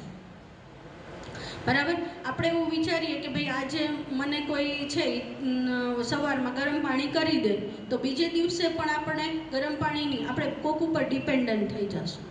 પણ જો આપણને ટેવ હશે ગરમ પાણી જાતે કરી લેવાની, તો આપણે કોઈ ઉપર ડિપેન્ડન્ટ નથી. કોક કરી દેશે તો આપણને મજા આવશે, ને નહીં કરી દે તો દુઃખની અનુભૂતિ નહીં થાય કે હારું મારું કોઈ ધ્યાન નથી રાખતું ને, એ વસ્તુ નહીં થાય. અને થાય પણ એવું છે કે આપણા જે પરિવારો જે છે એની અંદર છોકરાઓને સ્કૂલે જવાનું છે, મોટી વ્યક્તિ છે તો એને ઓફિસે જવાનું છે, તો એને એના ટાઈમ પ્રમાણે બધાએ બધું કરી દેવાનું છે. તો એને એમ થાય કે ભાઈ ઘરમાં પપ્પા છે તો પપ્પાને ક્યાં ઉતાવળ છે, બરાબર, એને એ કલાક રહીને નાય તો શું થાય. પણ આપણને શું ઉતાવળ છે, આપણે પૂજા બાકી છે, આપણે મંદિરે જવાનું છે, કોઈની સાથે મિટિંગો ફિક્સ કરી છે, બરાબર, ક્યાંક સોસાયટીમાં સભ્ય બન્યા હોય તો એની વસ્તુ હોય. એટલે ન હોય એવું નથી, પણ ઘરના લોકો જે છે એ આપણને પ્રાયોરિટીમાં લેતા નથી. અને પ્રાયોરિટીમાં શું કામ નથી લેતા, એ આના કારણે. તો એના કરતાં જો આપણું સ્વાસ્થ્ય, આપણે સવારની અંદર અત્યાર સુધી જે કર્યું, પણ હવે જેવી આપણી ઉંમર થાય એટલે આપણે થોડાક આપણા બોડી ઉપર, આપણે ગામ માટે જીવી લીધું, હવે આપણા શરીર માટે જીવવું પડશે. કારણ કે હવે જો શરીર આપણો એક સાધન સમજી લો, આ શરીરને આપણું સાધન છે, અને એ સાધન આપણે ક્યાં સુધી જરૂર છે, જ્યાં સુધી આપણે જીવીએ ત્યાં સુધી સારું રહે એટલી આપણી જરૂરિયાત છે આ સાધનની. તો એના માટે એને પેટ્રોલ વ્યવસ્થિત, એનું ઓઇલિંગ વ્યવસ્થિત થવું જોઈએ, બરાબર છે, અને એની સર્વિસ વ્યવસ્થિત થવી જોઈએ. એટલે આપણે હાલના તબક્કે દર 3 મહિને આપણું મેડિકલ ચેકઅપ આપણે કરાવી આવાય. અને એ કેવું છે કે હવે એવું જરૂરી નથી કે આપણે પાસે પૈસા હોય તો જ થાય. ગવર્મેન્ટ હોસ્પિટલોની અંદર સારામાં સારી રીતે આપણું મેડિકલ ચેકઅપ એ લોકો આપણને કરી દે છે. આપણે જે કહીએ, આપણને સુગરનો પ્રોબ્લેમ હોય તો સુગરનો ટેસ્ટ કરી દે, બરાબર. આપણને બીપીની તકલીફ છે તો આપણને બીપી માપી દે. જેની તકલીફ છે એનું મેડિકલ ચેકઅપ આપણે કરાવી લેવું જોઈએ. આપણા બાળકને પણ આપણે ઘરમાં છોકરાઓ છે એને કહીએ કે ભાઈ આ મહિને મને લઈ જવાનો છે તો એ મેનેજ કરી જ લેશે. ભારતીય સંતાનો કોઈ એવા છે જ નહીં કે જે વ્યક્તિઓ એમ કે મારા પાસે ટાઈમ નથી. તમારામાંથી કોઈ અહીં બેઠા છે એમ કહો કે મારા છોકરાઓ અમને ટાઈમ નથી આપતા? હા, એ તમારી યાર કદાચ કલાક બેસતા નહીં હોય, પણ તમારી જરૂરિયાત હશે તો તમને ના નહીં પાડતા હોય, બરાબર. આપણે ખોટી રીતે આ સમાજને ચિતરવા માંડ્યા છીએ, પણ ખરેખર આપણા બાળકો જે છે એ આટલી હદે ખરાબ નથી. ત્યાર પછી એ સમય દરમિયાન વ્યવસ્થિત રીતે પાણીનો ઉપયોગ બોડીની અંદર થવો જોઈએ આપણે. કારણ કે શું થાય છે કે આપણા કોષો છે એ નિસ્તેજ થઈ ગયા છે. આપણી ઉંમર જે છે એ જેવી 60-70 વર્ષની થશે એટલે આપણા કોષો છે એ સિકડાવવા માંડે. એટલે એને જીવંત રાખવા માટે, જેમ મેથીની ભાજી કે કંઈ પણ છે એ કરમાવા માંડે, તો આપણે શું કરીએ? પાણીનો છંટકાવ વધારે કરીએ. એટલે પાણી જેટલું બોડીમાં હોય એટલું વધારે આપો. એના માટે વધારેમાં વધારે જ્યુસ આપો, એટલે કે જ્યુસવાળા ફ્રૂટ જે કાંઈ પણ છે એ ખાવા જોઈએ. કાંઈ જ ન હોય તો આપણા ઘરમાં ટમેટાનો રસ, આંબળાનો રસ, લીંબુનો રસ, આ બધી વસ્તુઓ જે છે એ આપણી એજિંગ પ્રોસેસને ધીમી કરવાવાળા છે. તો આપણે આ બધી વસ્તુઓનો ઉપયોગ છે એ વધારી દેવો જોઈએ. જમવાનું ભલે ઓછું થાય, તેલ મરી મસાલાવાળું, પણ એની સાથે આ બધી વસ્તુઓ જે છે, તમે સવારમાં જ 2 વખત આવું જ્યુસ લઈ લીધું હોય, બરાબર, એકાદી વખત દૂધ મિલ્કશેક કે કાંઈ પણ લીધું હોય 10 વાગ્યા સુધીમાં, તો તમારી નાસ્તાની રિક્વાયરમેન્ટ છે ને ઓછી થઈ જાય. કારણ કે સવારે તમે ચા કોફી પીધા હોય, એની સાથે એક વખત તમે આવું કંઈ પણ ટોનિક જ્યુસ લીધું હોય, શિયાળો છે તો તમે સૂપના ફોર્મમાં કંઈ પણ લઈ શકો, કાવો લઈ શકો. અને અત્યારે તો એટલી બધી સારી છે કે આપણે જ્યાં વોકિંગ કરવા જઈએ ત્યાં ક્યાંક ક્યાંક ઓલા લોકો બેઠા પણ હોય છે આ બધું લઈને, બરાબર. થોડુંક મોંઘું પડે છે, ઘરમાં બનાવીએ તો સસ્તું પડે, પણ જો જરૂરિયાત છે અને આપણથી પોસાય તો આપણે એનો પણ ઉપયોગ કરી શકીએ છીએ અને ઘરમાં પણ આપણે બનાવી શકીએ છીએ. ત્યાર પછી આપણે લોકો એવા સાધનો પણ વસાવી લેવા કે જેને આપણા રૂમમાં જ આપણે લોકો કરી શકીએ. હવે તો કેવા સરસ નાના નાના બાઉલ આવે છે કે જેને તમે પ્લગમાં ભરાવો તો તમારું કંઈ પણ વસ્તુ છે એ કૂક થઈ જાય તમારા બેડરૂમમાં, તે તમારી જગ્યાએ, બરાબર. સાથે રોજ નાશ લેવાની એક ટેવ રાખવી જોઈએ. 3-4 દિવસે એકાદી વખત નાશ, કારણ કે અત્યારે શું થાય છે, આપણે ફેફસાની અંદર ઘણા બધા ડસ્ટો ને આ બધી વસ્તુઓ જતી હોય, તો એ ઉંમર પ્રમાણે જો તમે એકાદી વખત આપણે નાશ લઈએ તો આપણું બોડી જે છે એની અંદરથી જે કંઈ પણ ગંદકી ત્યાં સુધી ગઈ છે, હાર્ટ, બ્રેઇન, આપણા ફેફસા અને કિડની આ સેન્સિટિવ પાર્ટ છે, અને ખૂબ જ તે નાના બચ્ચાની જેમ સાચવવા જોઈએ. એની જરૂરિયાત પ્રમાણે આડેધડ દવાઓ લેવાય નહીં. આપણે યંગ હતા ત્યારે ઘણી બધી દવાઓ આપણે લઈએ છીએ કે આપણને આજે કમર દુખે છે ને માથું દુખે છે ને અનકમ્ફર્ટ લાગે છે, પેરાસિટામોલ લઈ લો, કોમ્બીફ્લેમ લઈ લો, બ્રુફેન લઈ લો, બરાબર છે. અને આપણે બીજાને લોકો એવું બતાવે કે મને આટલી ખબર પડે છે કે હું મારી જે દવા જાતે લઈ લઉં છું. ના, એ બધી કિડની ઉપર અસર કરે છે. જેટલું પહેલાંથી પેઇન સહન થાય એટલી હદ સુધી સહન કરો, ન થાય ત્યારે જ દવા લો. અને જે ઓલ્ટરનેટ થેરાપી ઘરની દવાઓથી જો આપણે સાજા થઈ શકીએ તો એ ખાસ. આ સમય દરમિયાન જ્યુસ, એની સાથે સાથે એક મેથીનો ફાકડો બધાને લેવાનું હું એડવાઇસ કરું છું. મેથી છે એ એન્ટીઓક્સિડન્ટ છે, એ નેચરલ સ્ટીરોઇડ છે. એટલે નેચરલ સ્ટીરોઇડ હોવાને કારણે આપણને જે કાંઈ પણ આપણા બોડીની અંદર ટોક્સિન પડેલા છે એ ટોક્સિન્સને એ કાઢી નાખશે. સાથે અજમો, વરિયાળી નો મુખવાસ ખાસ લેવો જોઈએ. એની સાથે અત્યારે પેલો શું કહેવાય, અળસીનો ઉપયોગ, સીડ્સનો ઉપયોગ પણ લોકો કરે છે, પણ થોડું ઓછી માત્રામાં એને રાખવું, કારણ કે એના ટોક્સિન્સ પણ ઇફેક્ટિવ છે, બહુ વધારે પડતું નહીં. દિવસમાં 3 વખત આવો મુખવાસ પણ ખાવો જોઈએ. અને સાથે સાથે રાત્રિ ભોજનમાં બને તો એકદમ હળવું કાંઈ પણ વસ્તુ કે જો તમને સુગરની કે એની તકલીફ ન હોય તો એ સમય દરમિયાન તમે રાબ છે, દૂધ છે, ગુંદની રાબ છે, આવી બધી વસ્તુઓ જો લેવામાં આવે, કારણ કે ગુંદ છે ને કેલ્શિયમનો રીચ સોર્સ છે, એજિંગ પ્રોસેસ ઘટાડનાર છે. આપણે લોકો ગુંદનો ઉપયોગ ખૂબ ઓછો કરી નાખ્યો છે, એ વધારવો જોઈએ. તમે ફાસ્ટિંગ કર્યું હોય ને અને ફાસ્ટિંગમાંથી જ્યારે વ્યક્તિ ઊભું થાય ને, જૈન લોકો કોઈ હશે તો ખબર હશે, તો એને પહેલી વસ્તુ ગુંદની રાબ આપવામાં આવે અને ગુંદની રાબ પીએ ને આપણે એટલે બોડીની અંદર એવું છે ખાલી પેટે પણ એ બહુ ઇફેક્ટ કરતું નથી. એટલે આ એક એજિંગ પ્રોસેસ જે છે એની માટે ફાઇટ આપવાની આ બધી વસ્તુઓ જરૂરી છે. સવારનો નાસ્તો જેવો તમને ભાવે, જેવો ગમે એવો તમે લઈ શકો છો. અઠવાડિયામાં એક વખત તમને ભાવતો, તમે એન્જોય કરી શકો એવો નાસ્તો કરો. એટલે કે તમને જો ભજીયા ભાવતા હોય, પૂરી શાક ભાવતા હોય, બરાબર છે, આવી કાંઈ પણ વસ્તુ ભાવતી હોય તો વીકમાં એક વખત તમે એન્ટરટેનમેન્ટ માટે, મજા કરવા માટે તમે લો. પણ બીજા જે તમારા 6 દિવસ છે એ 6 દિવસમાં એને આપણે બેલેન્સ કરવાનું છે. બરાબર છે. બેલેન્સ કરવા માટે થઈ અને આપણે શું કરવાનું છે તો કે બેલેન્સ કરી સવારનો નાસ્તો છે એ તમે એકદમ તમને ભાવે એવો કાંઈ પણ વસ્તુ તમે હેવી લઈ શકો છો. એટલે કે તમે આપણું જનરલી 11:30 12 આપણું જમવાનું છે, દાળ ભાત શાક રોટલી છાશ પાપડ સલાડ જે ભાવે એ. જો બપોરે 2 વાર જ્યુસ લઈ લીધા છે તો તમે આરામથી બપોરે આવું સરસ આપણે જમી શકીએ છીએ. પછી સાંજે ફરીથી એટલું જ જમવાનું કે તમે દોડીને કોઈ પણ જગ્યાએ જઈ શકો. એવું ન થવું જોઈએ કે જમ્યા પછી આપણે તરત સૂઈ જવું પડે. બપોરે સૂવાની ટેવ કાઢી જ નાખવાની છે આપણે. ખાસ એ વસ્તુ જરૂરી છે દરેક વ્યક્તિ માટે, આપણા બધા જ માટે વસ્તુ જરૂરી છે કે બપોરે આપણે વામ કુસ્તી કરવાની છે. વામ કુસ્તીનો મનીંગ છે કે તમારે પથારીમાં આરોટીવાનું છે અને એ પણ 30 મિનિટ માટે. 30 મિનિટથી વધારે આપણે સૂવાનું નથી. વામ કુસ્તી શું કરી શકાય તો કે કાં તો તમે આ જમી લીધું છે એટલે થોડાક તમે અડધી કલાક રિલેક્સ થાઓ. પછી તમે કોઈ પણ આધ્યાત્મિક મૂવી જોઈ શકો, આધ્યાત્મિક પિક્ચરો જોઈ શકો. તમારા બધા પાસે સ્માર્ટફોન છે, બરાબર છે. કોઈ પણ વાંચન સારું કરી શકો. એ પણ નથી કરવું તો ફ્રેન્ડ સર્કલ સાથેની જે મિટિંગો છે એ બપોરે સેટ કરી દો. બપોરના સમય દરમિયાન તમારા મિત્રો સાથે જે મળવાનો સમય છે એ બપોરનો સેટ કરો. તમને એમ થાય કે બહાર બહુ ગરમી છે, નથી જઈ શકાય એવું, કેવી રીતે જાવું, બહુ તડકો છે, આટલા તડકામાં હું બહાર ન જાઉં.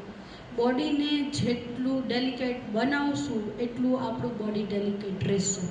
આપણે એવું વિચારવું જોઈએ કે GIDCD સુધી હું સ્કૂટર લઈને શું કામ ન જઈ શકું, હું સાયકલ લઈને શું કામ ન જઈ શકું, જઈ શકું. જો હું એવું વિચારતી જ રહીશ કે ભાઈ હવે મારાથી ન થાય, મારે એસી કાર જોઈએ, તો હું કોઈ દિવસ સાયકલિંગ નહીં કરી શકું.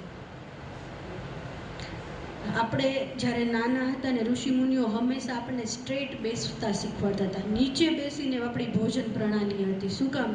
કારણ કે આપણને ખબર હતી કે દિવસમાં 3 વખત જો તમે નીચે પલોઠી વાળો તો એ જે જોઈન્ટ્સ છે એને બરાબર રીતે મૂવમેન્ટ મળે અને બરાબર રીતે ઓઇલિંગ મળે.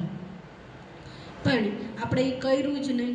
આપણે બધા એવું વિચારીએ છીએ કે ભાઈ અત્યારે મારે કાંઈ જરૂર નથી, હું ફટાફટ, મારે ઉતાવળ છે, હું ઊભા જમી લઈશ, હું ચેર ઉપર જમી લઈશ.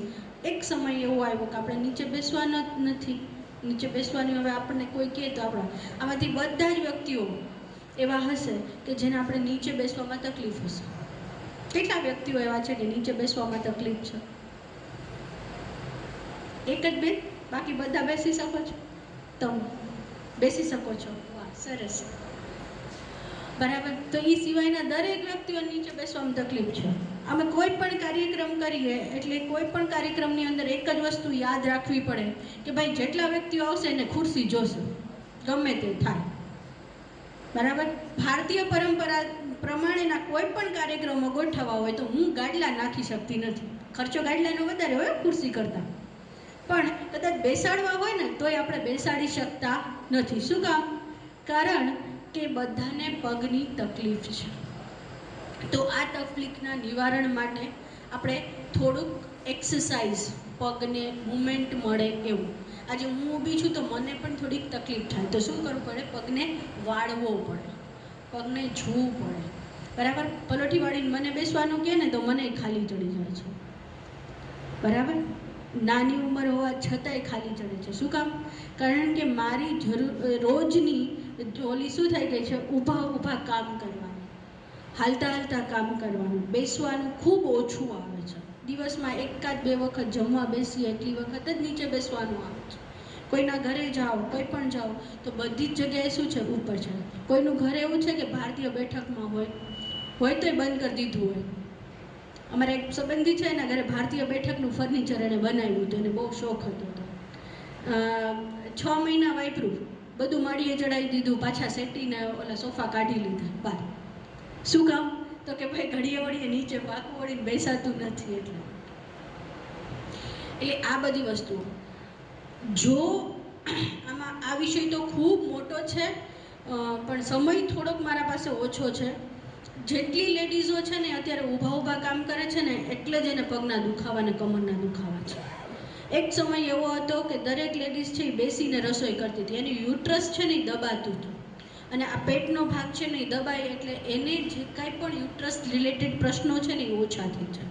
કચરા પોતા કરો બેન, એક સમય એવો હતો કે બેન કચરા પોતા કરવાના જ નહોતા. હમણાં મને બે બેને એવું કીધું કે બેન એ સમયમાં ક્યાં કચરા પોતા કરવાના હતા, ઘરમાં ગાર હતી. એટલે મેં એને એમ કીધું કે ગાર કરવા નીચે બેસવું પડે ને, બરાબર ને? એટલે લેડીઝ છે એ ગાર કરવા બેસતી હતી. અઠવાડિયામાં એક વખતનો પ્રોગ્રામ એવો હતો કે ઘરની અંદર ગાર કરવી પડે. એ છોડી દીધું, પછી આપણા કચરા પોતા આવ્યા. હવે તો આપણે બેસીને પોતાય નથી કરતા, ઓલો દાંડાવાળું પોતું છે આપણા ઘરમાં, બરાબર છે? આપણે એનાથી પોતા મારીએ છીએ. એટલે ક્યાંય જેટલું બને એટલું આપણા બોડીને આપણે કામ નથી કરાવતા. સાધન પાસે કામ નહીં લ્યો તો એ ક્યારેય સાધન કામ નહીં આવે. તમારી ગાડીને તમે ગેરેજમાં મૂકી રાખો તો એ ગાડી જેથી બહાર કાઢો તેથી નહીં હાલે. આ આપણું બોડી છે, એ આપણું સાધન છે, બરાબર? એને આપણે એસીમાં મૂકી રાખશું તો એ કામ નહીં કરે. એટલે આપણા સાધનને આપણે વાપરવાનું છે. તમે અને તમારું શરીર જુદા છો. આપણા ભાગવત અને આપણા શાસ્ત્રોમાં પણ કીધું છે ને હું પણ તમને કહું છું કે તમે અને તમારું શરીર જુદું છે. તમે એમ માનવા માંડો કે શરીર પાસે મારે આ કરાવવાનું છે, મારે કરવાનું છે, એમ નહીં, બરાબર? શરીર પાસે આ કરાવવાનું છે તો એ જ્યારે કામ કરશે ત્યારે એ શું થશે? એ તમારું સાધન તરીકે વપરાતું જશે અને એની અંદરથી ક્યારેય બગડશે નહીં. આપણે જ્યારે છેલ્લો શ્વાસ લઈએ ત્યાં સુધી આપણે તંદુરસ્ત રહેવું એ આપણી જરૂરિયાત છે. છેલ્લા શ્વાસ સુધી આપણે લોકો એવા હોવા જોઈએ કે આપણે કોઈ ઉપર આધારિત નથી રહેવું. આજનો આપણો સંકલ્પ હશે. કોઈ પણ વ્યક્તિ ઉપર આપણે આધાર નહીં, આપણી વાઈફ ઉપર નહીં, આપણા પતિ ઉપર પણ નહીં, આપણા બાળકો ઉપર પણ નહીં, કોઈ ઉપર નહીં. આપણે આપણા છેલ્લા શ્વાસ સુધી આપણે આપણું કામ આપણી જાતે કરશું. આ સંકલ્પ છે એ બહુ ઊંચો સંકલ્પ છે, જેવો તેવો નથી. અને એ સંકલ્પ માટે આપણે બધું જ કરવાનું છે. આપણે કામે કરવાનું છે, એની એક્સરસાઇઝ કરાવવાની છે, એને સારું ખવડાવવાનું. તને કારેલાનું શાક નથી ભાવતું તો એ તારો પ્રશ્ન છે, પણ તારે તો ખાવું પડશે. એ જીભનો ટેસ્ટ છે. આપણી આ 5 ઇન્દ્રિય છે ને, એ 5 ઇન્દ્રિયને ગમ્યું, ન ગમ્યું, ભાવ્યું, ન ભાવ્યું, ગુસ્સો આવ્યો, પ્રેમ આવ્યો, આ બધું આ 5 ઇન્દ્રિયો છે એ આપણી કરે છે, બરાબર? એટલે આપણે એને કહી દેવાનું છે તમે વિચારો એવું બને છે? નથી બનતું. કારણ કે તમે વિચારો એ જુદું છે.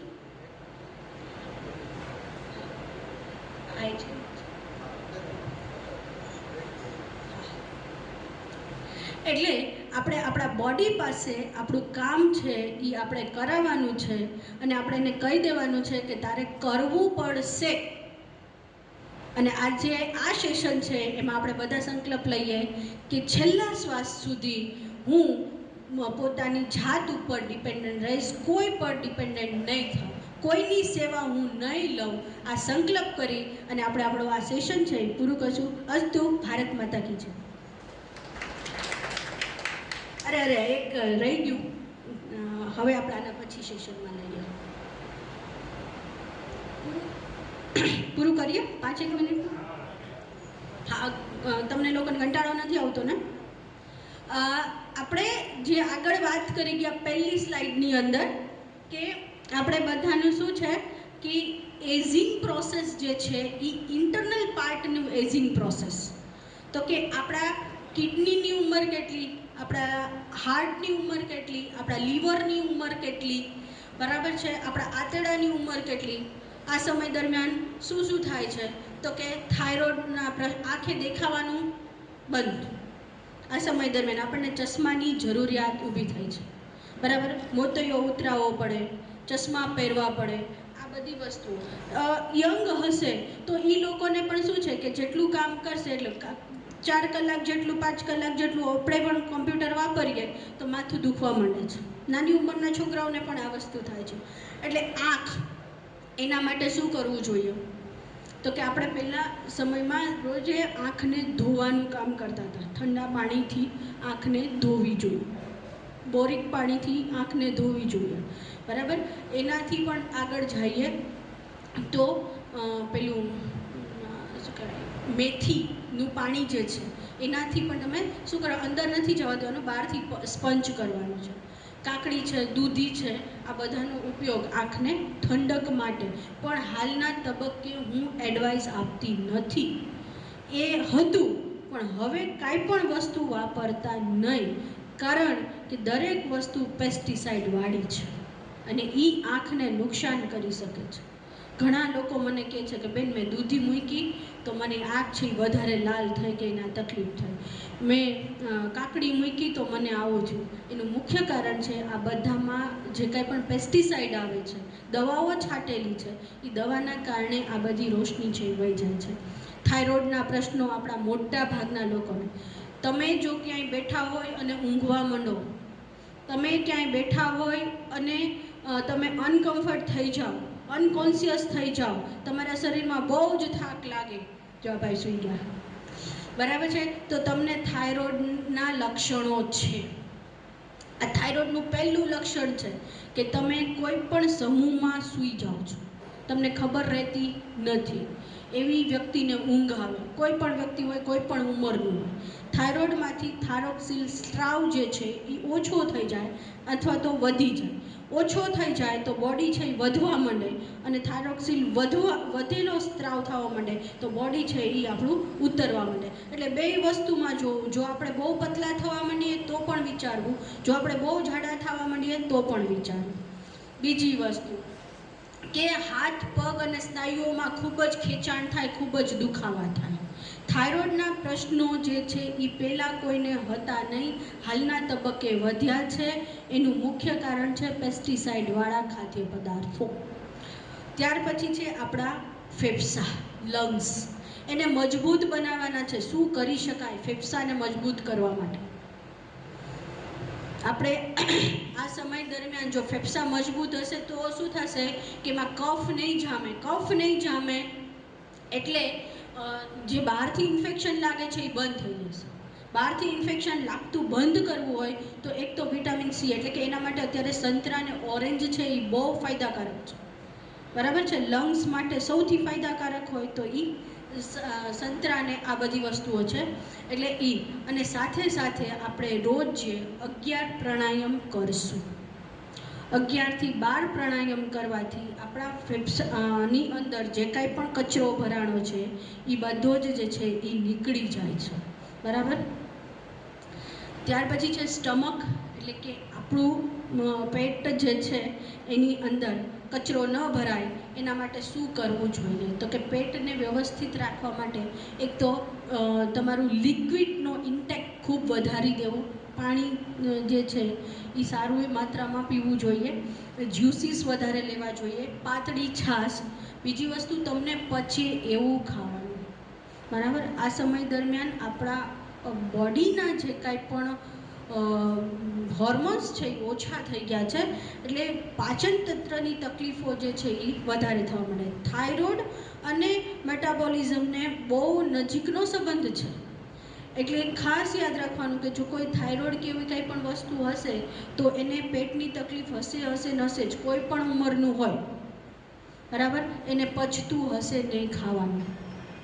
જેટલું ખાવાનું આપણને બહુ જ શાક ભાવતું હોય, આપણને ખૂબ ગમતું હોય, આપણે એક સમય એવો હતો કે ભાઈ હું 5 રોટલી ખાઈ જતો તો 6 રોટલી ખાઈ જતો તો આજના તબક્કે હું અડધી જ રોટલી ખાઈ શકું છું, કાંઈ વાંધો નહીં, તમારા બોડીની જરૂરિયાત એટલી જ છે.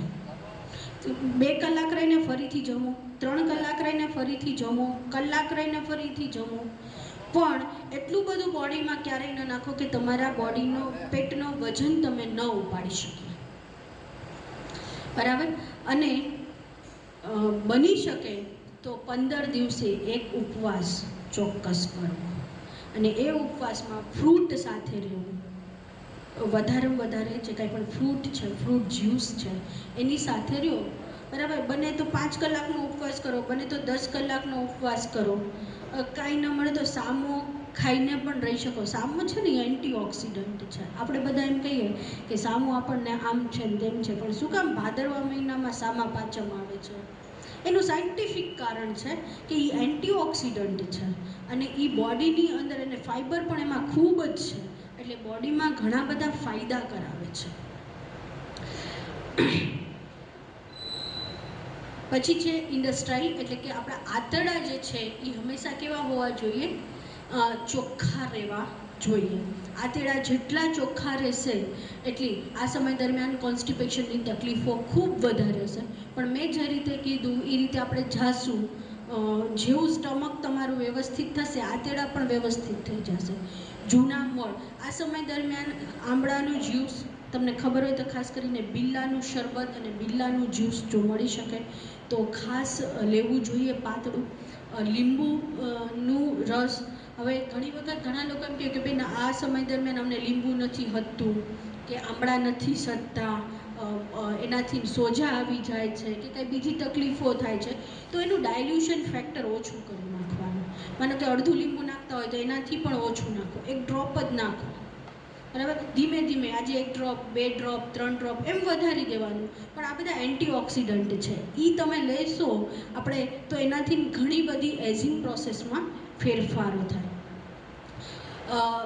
બાકી તો કંઈ, હા, હાર્ટ, ખાસ કરીને હાર્ટ જે છે એને રિલેટેડ શું કરી શકાય? તો કે હાર્ટ માટે ખાસ કરીને તમને જો ફાવતું હોય તો બદામ જે છે એ ખૂબ જ ઉપયોગી વસ્તુ છે, કે રોજે તમે બદામ જે છે એને પલાળી અને 4 બદામ જો ખાવામાં આવે, ગુડ કોલેસ્ટ્રોલ જેટલી વસ્તુઓમાં છે, એટલે કે આજે આપણે એક વસ્તુની રિક્વાયરમેન્ટ છે કે ભાઈ કપાસિયા તેલ ન ખાવું ને શીંગ તેલ ખાવું, બરાબર. એક સમય એવો હતો કે ભાઈ કપાસિયા તેલ ખાવાનું કહેતા હતા, આજના તબક્કે એવું કહે છે કે સિંગ તેલ ખાવું, કારણ કે ભાઈ આ તો વિજ્ઞાન છે, વિજ્ઞાનના નિયમો દર કલાકે બદલાઈ જાય. આજે હું સ્ટેટમેન્ટ કરું છું, હું કલાકમાં જ મારું સ્ટેટમેન્ટ બદલાવવું પડે મારે, એટલે એવું નથી હોતું. હું ભણી હતી અને ભણાવતી હતી કે ભાઈ કપાસિયા તેલ બહુ હેલ્થ માટે સારું છે.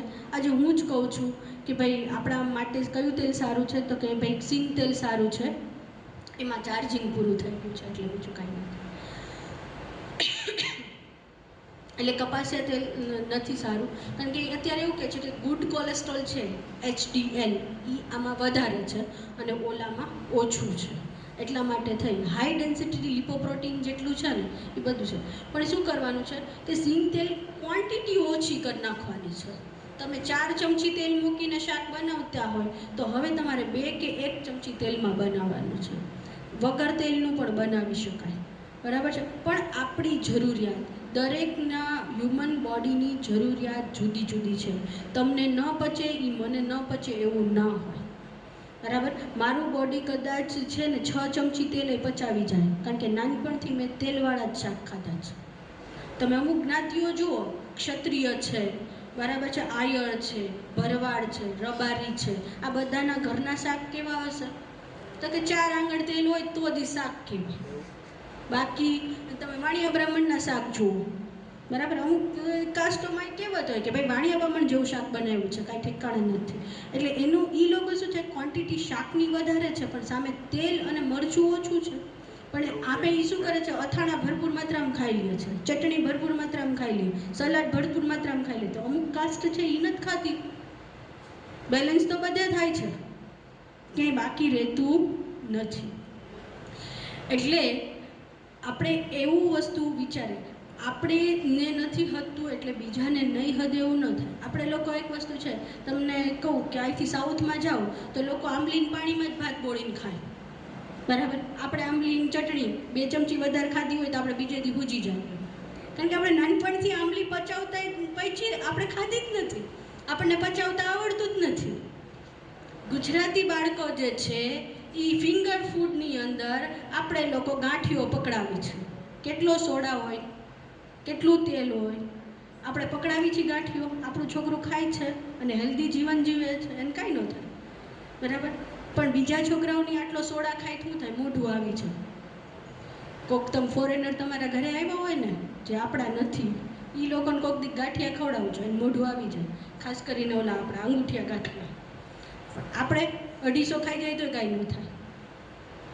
આપણે નાનપણથી ખાતા આવ્યા છે. આપણે સોડા બધામાં ખાધું છે. આપણે ઢોકળા તો કે સોડામાં બને, ઓલા ખમણ તો સોડામાં બને, ગાંઠિયા તો કે સોડા નાખેલો. આપણે સોડા પચાવી શકીએ છીએ, કારણ કે નાનપણથી દુનિયાની દરેક વસ્તુ ઝેર છે, એ એના ડોઝ ઉપર ડિપેન્ડન્ટ છે. અમુક ગેલેન ઉપર એક લેડી પાણી પી ગઈ હતી ને તો એ મરી ગઈ હતી. બરાબર.